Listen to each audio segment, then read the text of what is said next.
ക്രിസ്തുവിൽ പ്രിയ സഹോദരീ സഹോദരന്മാരെ, സോൾഫുൾ സ്ക്രിപ്ചേഴ്സ് എവ്രിഡേയിലേക്ക് നിങ്ങൾക്കേവർക്കും സ്നേഹപൂർവ്വം സ്വാഗതം. നമ്മൾ ഇന്ന് ഒരുമിച്ച് യാത്ര ചെയ്യാൻ പോകുന്നത് ഉൽപ്പത്തി പുസ്തകം 31 അധ്യായത്തിലൂടെയാണ്. യാക്കോബിന്റെ ജീവിതത്തിലെ വളരെ പ്രധാനപ്പെട്ട ഒരു ഘട്ടം. അതെ, ഒരുപാട് നാടകീയ സംഭവങ്ങള്, ദൈവിക ഇടപെടലുകള്, അങ്ങനെ പലതും ഇതിലുണ്ട്. ലാബാന്റെ അടുത്ത് നിന്ന് യാക്കോബ് പുറപ്പെടുന്ന ആ ഒരു സംഭവമാണ് നമ്മൾ നോക്കുന്നത്. ശരിയാണ്. കഴിഞ്ഞ അധ്യായം, അതായത് 30-ൽ യാക്കോബ് ദൈവാനുഗ്രഹത്താൽ ഒരുപാട് സമ്പന്നനാകുന്നത് നമ്മൾ കണ്ടു. ആടുകളും മക്കളുമൊക്കെയായി വലിയൊരു കുടുംബം. പക്ഷെ 31 തുടങ്ങുമ്പോൾ തന്നെ ഒരു പ്രശ്നമുണ്ട്. ലാബാന്റെ മക്കൾക്ക് അത്ര പിടിച്ചിട്ടില്ല യാക്കോബിന്റെ ഈ വളർച്ച. അതെ, അവർ പിറുവിറുക്കാൻ തുടങ്ങി. യാക്കോബ് നമ്മുടെ അപ്പനുള്ളതൊക്കെയും അപഹരിച്ചു, ഇതൊക്കെയും നമ്മുടെ അപ്പന്റെ മുതൽ കൊണ്ടാ ഉണ്ടാക്കിയത് എന്നൊക്കെ. അത് കേൾക്കുമ്പോ യാക്കോബിന് എന്ത് തോന്നിയിട്ടുണ്ടാവും? അതും പോരാഞ്ഞിട്ട് ലാബാന്റെ പെരുമാറ്റവും മാറി. വാക്യം 2 അത് വ്യക്തമായി പറയുന്നുണ്ട്. ലാബാന്റെ മുഖഭാവം തന്നോട് മുമ്പേ പോലെയല്ല എന്നും യാക്കോബ് കണ്ടു. ആ പഴയ ഒരു അടുപ്പമില്ല, ഒരു തണുപ്പൻ മട്ട്. ഈ ഒരു അസ്വസ്ഥത നിറഞ്ഞ സാഹചര്യത്തിലാണ് ദൈവം കൃത്യമായി ഇടപെടുന്നത്. അതാണ് പ്രധാനം. 3-ാം വാക്യത്തിൽ യഹോവ യാക്കോബിനോട് നേരിട്ട് സംസാരിക്കുന്നു. നീ നിന്റെ പിതൃദേശത്തേക്കും നിന്റെ ചാർച്ചക്കാരുടെ അടുക്കലേക്കും മടങ്ങിപ്പോക, ഞാൻ നിന്നോടുകൂടെയിരിക്കും. ഇതൊരു വെറും ഉപദേശമല്ല, ഒരു കൽപ്പനയാണ്, ഒപ്പം ഒരു വാഗ്ദാനവും. ഞാൻ കൂടെയുണ്ടേ എന്നത് വലിയൊരു ഉറപ്പല്ലേ? തീർച്ചയായും. എന്നാൽ ദൈവം പറഞ്ഞെന്ന് കരുതി യാക്കോബ് അപ്പോൾ തന്നെ ചാടി പുറപ്പെട്ടില്ല. അതെ, അവിടെ ഒരു കാര്യം ശ്രദ്ധിക്കണം. അവൻ നേരെ പോയി ഭാര്യമാരെ റാഹേലിനെയും ലേയയെയും വിളിച്ചു. അതും വീട്ടിൽ വെച്ചല്ല, വയലിൽ വെച്ച്. കുറച്ചുകൂടി പ്രൈവസിക്ക് വേണ്ടിയാവും. ശരിയാണ്. ഇതൊരു കുടുംബപരമായ തീരുമാനം കൂടിയാണ്. അവരെയും കൂട്ടിയാണല്ലോ പോകേണ്ടത്. അവരുടെ മനസ്സറിയണം, പിന്തുണ ഉറപ്പാക്കണം. ലാബാന്റെ പെൺമക്കളാണവർ. സ്വന്തം മക്കനെ വിട്ടുപോരുമ്പോൾ അവർക്കെന്ത് തോന്നും എന്നൊരു ചിന്ത യാക്കോബിനുണ്ടായിരുന്നിരിക്കണം. യാക്കോബ് കാര്യം അവതരിപ്പിക്കുന്നത് നോക്കൂ, വളരെ സത്യസന്ധമായിട്ടാണ്. നിങ്ങളുടെ അപ്പന്റെ മുഖഭാവം മാറിയിരിക്കുന്നു എന്ന് പറയുന്നു. അതുമാത്രമല്ല, നിങ്ങളുടെ അപ്പൻ എന്നെ ചതിച്ചു എന്നും തുറന്നു പറയുന്നു. ശമ്പളം 10 പ്രാവശ്യം മാറ്റിയ കാര്യമൊക്കെ. 20 വർഷത്തെ സേവനത്തിനിടയിൽ അനുഭവിച്ച വഞ്ചന, ചൂഷണം, അതൊക്കെ അവൻ പറയുന്നുണ്ട്. എന്നാൽ ആ പരാതിയിൽ മാത്രം നിർത്തുന്നില്ല യാക്കോബ്. ഇല്ല, അവിടെയാണ് ദൈവത്തിന്റെ പ്രവൃത്തി അവൻ എടുത്തു കാണിക്കുന്നത്. ദൈവമോ അവനെ എന്നോട് ദോഷം ചെയ്യുവാൻ സമ്മതിച്ചില്ല. ലാബാൻ എങ്ങനെയൊക്കെ മാറ്റാൻ ശ്രമിച്ചോ അതിനനുസരിച്ച് ദൈവം ആടുകളെ വർദ്ധിപ്പിച്ചു കൊടുത്തു. പുള്ളിയുള്ളതിനെ ചോദിച്ചപ്പോൾ അത്, വരയുള്ളതിനെ ചോദിച്ചപ്പോൾ അത്. പിന്നെ ആ സ്വപ്നത്തിന്റെ കാര്യം, ദൈവദൂതൻ വന്ന് കാര്യങ്ങൾ കാണിച്ചു കൊടുക്കുന്നതും ലാബാൻ നിന്നോട് ചെയ്യുന്നതൊക്കെയും ഞാൻ കണ്ടിരിക്കുന്നു എന്ന് പറയുന്നതും. അപ്പോ യാക്കോബ് ആ കൊമ്പുകൾ വെച്ചതൊക്കെ ഒരു നിമിത്തം മാത്രമായിരുന്നു. അതെ, ശരിക്കും പറഞ്ഞാൽ ദൈവത്തിന്റെ ഇടപെടലായിരുന്നു പ്രധാനം. ലാബാന്റെ ചതിയെ ദൈവം അനുഗ്രഹമാക്കി മാറ്റി. ഇത് കേട്ടിട്ട് റാഹേലിന്റെയും ലേയായിയുടെയും പ്രതികരണം എന്തായിരുന്നു? അവർ തമ്മിൽ എപ്പോഴൊരു മത്സരമായിരുന്നല്ലോ. പക്ഷെ ഇവിടെ അവരൊറ്റക്കെട്ടായി. സ്വന്തം പിതാവിനോടുള്ള നിരാശ അവരെ ഒരുമിപ്പിച്ചു. അവരുടെ ചോദ്യം തന്നെ ശ്രദ്ധേയമാണ്. ഞങ്ങളുടെ അപ്പന്റെ വീട്ടിൽ ഞങ്ങൾക്കിനി ഓഹരിയോ അവകാശമോ വല്ലതുമുണ്ടോ? അവൻ ഞങ്ങളെ അന്യരെ പോലെ എണ്ണുന്നില്ലോ, ഞങ്ങളെ വിറ്റു, ആ പണവും തിന്നുകളഞ്ഞു. ആ വാക്കുകളിൽ ഒരുപാട് വേദനയുണ്ട്. ഒരു കച്ചവട ചരക്ക് പോലെയാണ് പിതാവ് തങ്ങളെ കണ്ടതെന്നുള്ള ഒരു തിരിച്ചറിവ്. അതുകൊണ്ട് അവർക്ക് യാക്കോബിന്റെ തീരുമാനത്തോട് പൂർണ്ണ യോജിപ്പായിരുന്നു. ദൈവം നിന്നോട് കൽപ്പിച്ചതൊക്കെയും ചെയ്യുക. അങ്ങനെ കുടുംബത്തിന്റെ സമ്മതം കിട്ടി. യാക്കോബ് പ്ലാൻ ചെയ്തു. ലാബാൻ ആടുകളെ രോമം കത്തിരിക്കാൻ പോയൊരു തക്കം നോക്കി. അതെ, ഒരു ഒളിച്ചോട്ടം പോലെയായിരുന്നു അത്. ഭാര്യമാരെയും മക്കളെയും സമ്പത്തുമെല്ലാം ഒട്ടകപ്പുറത്ത് കയറ്റി യാത്രയായി. എന്നാൽ ഈ യാത്രയിൽ റാഹേൽ ഒരു കാര്യം ചെയ്തു. അത് പിന്നീട് വലിയ പ്രശ്നമായി. അതെ, റാഹേൽ അവളുടെ അപ്പന്റെ ഗൃഹവിഗ്രഹങ്ങൾ, ആ തെറാപ്യം, മോഷ്ടിച്ചു. എന്തിനായിരിക്കും അവളത് ചെയ്തത്? വെറും വിഗ്രഹങ്ങളായിരുന്നില്ലല്ലോ അത്. അല്ല, അതിന് കുടുംബസ്വത്തുമായും അവകാശങ്ങളുമായും ഒക്കെ ബന്ധമുണ്ടെന്ന് ചില പണ്ഡിതന്മാർ പറയുന്നുണ്ട്. ചിലപ്പോൾ ഭാവി അറിയാൻ ഉപയോഗിച്ചിരുന്നെന്നും പറയപ്പെടുന്നു. ഒരു പക്ഷേ തങ്ങൾക്ക് കിട്ടേണ്ട സ്വത്തിനു പകരമായി അവൾ എടുത്തതാകുമോ? അതും ഒരു സാധ്യതയാണ്. അല്ലെങ്കിൽ പഴയ വിശ്വാസങ്ങൾ വിട്ടുമാറാത്തതുകൊണ്ട് യാത്രയിൽ ഒരു സംരക്ഷണത്തിനു വേണ്ടി, ഒരു അന്ധവിശ്വാസം പോലെ. ദൈവത്തിന്റെ അത്ഭുതങ്ങൾ കണ്ടിട്ടും പൂർണ്ണമായി ദൈവത്തിൽ ആശ്രയിക്കാൻ പറ്റാത്തൊരവസ്ഥ. കാരണം എന്തുതന്നെ ആയാലും അതൊരു വലിയ അബദ്ധമായിരുന്നു. തീർച്ചയായും. കാരണം 3 ദിവസം കഴിഞ്ഞപ്പോൾ ലാബാൻ വിവരമറിഞ്ഞു. പിന്നെ പറയണ്ടല്ലോ, ദേഷ്യത്തോടെ ബന്ധുക്കളെയും കൂട്ടി പുറകെ വന്നു. 7 ദിവസത്തെ യാത്ര. ഗിലെയാദ് പർവ്വതത്തിൽ വെച്ച് യാക്കോബിനെ പിടികൂടി. ഒരു വലിയ സംഘർഷത്തിന് സാധ്യതയുണ്ടായിരുന്നു. പക്ഷെ അവിടെയും ദൈവം ഇടപെട്ടു. ലാബാൻ യാക്കോബിനെ കാണുന്നതിന് തലേന്ന് രാത്രി ദൈവം ലാബാന് സ്വപ്നത്തിൽ മുന്നറിയിപ്പ് കൊടുത്തു. നീ യാക്കോബിനോട് ഗുണമെങ്കിലും ദോഷമെങ്കിലും പറയാതിരിപ്പാൻ സൂക്ഷിച്ചുകൊള്ളുക. അതൊരു ശക്തമായ താക്കീതായിരുന്നു. അതുകൊണ്ട് ലാബാൻ യാക്കോബിനെ കണ്ടപ്പോൾ ആദ്യം കുറച്ച് മയത്തിലാ സംസാരിച്ചത്. എന്തിനാ എന്നോട് പറയാതെ പോന്നത്?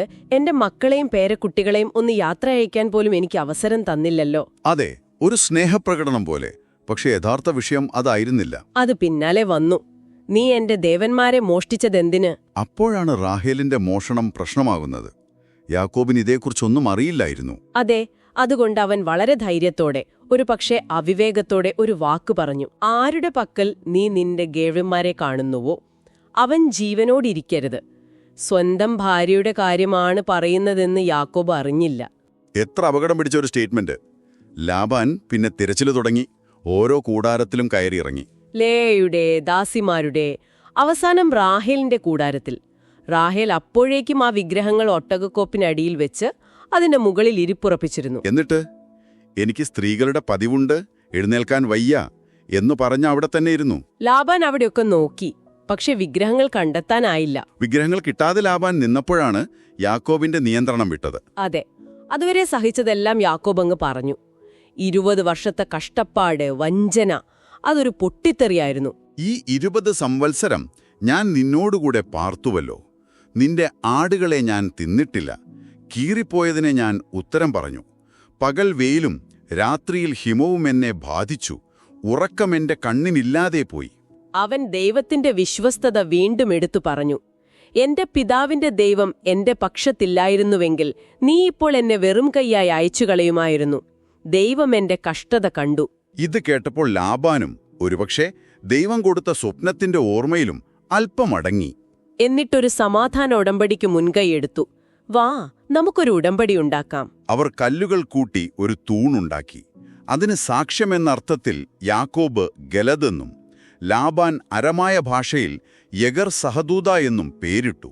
മിസ്ബ എന്നും അതിന് പേരുണ്ടായി. കാവൽ ഗോപുരം എന്നർത്ഥം.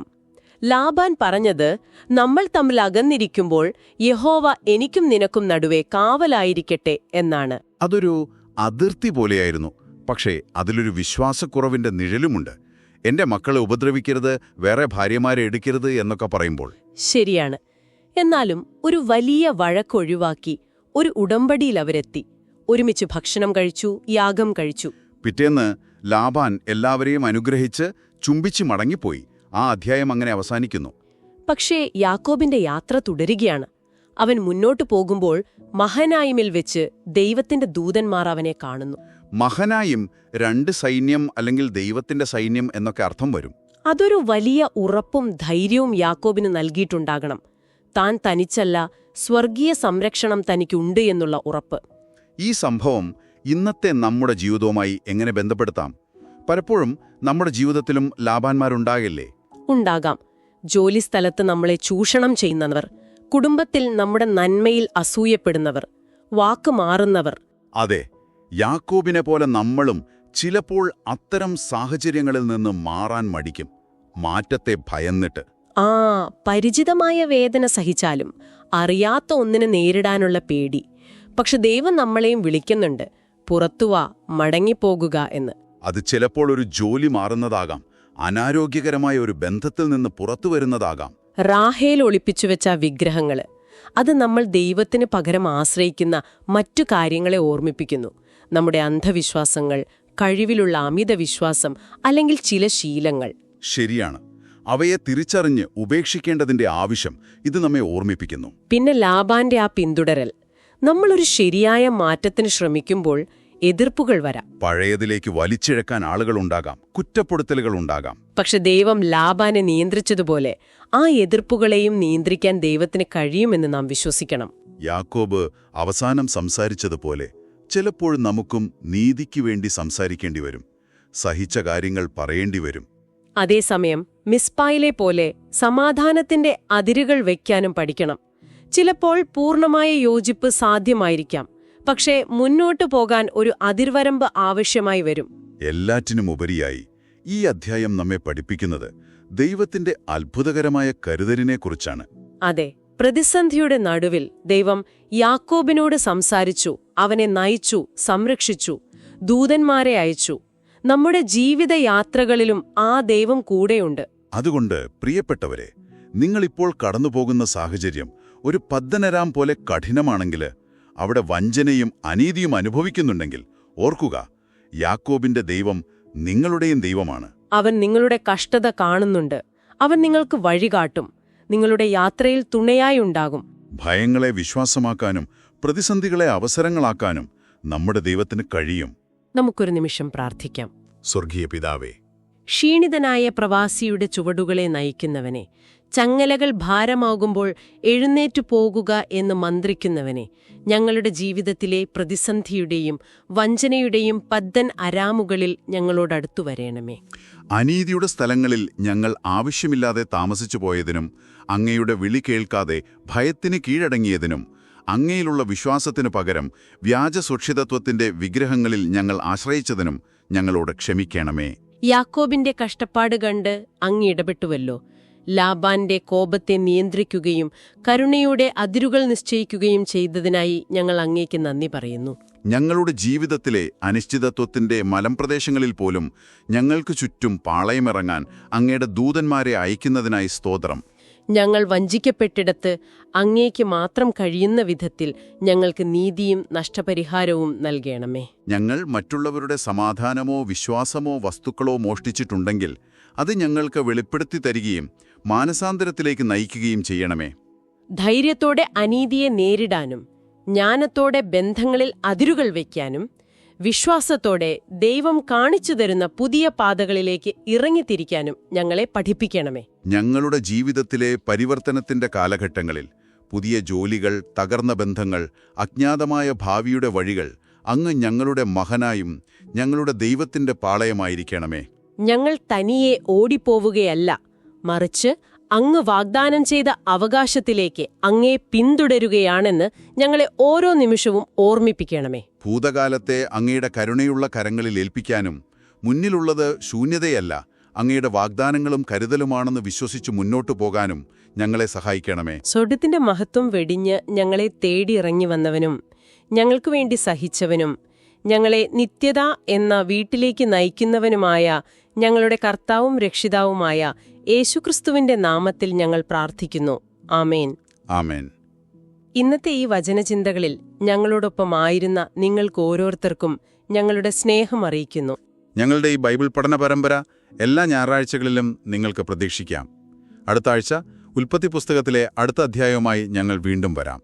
അതുവരെ ദൈവത്തിന്റെ കൃപയും സമാധാനവും നിങ്ങളോടൊപ്പം ഉണ്ടായിരിക്കട്ടെ.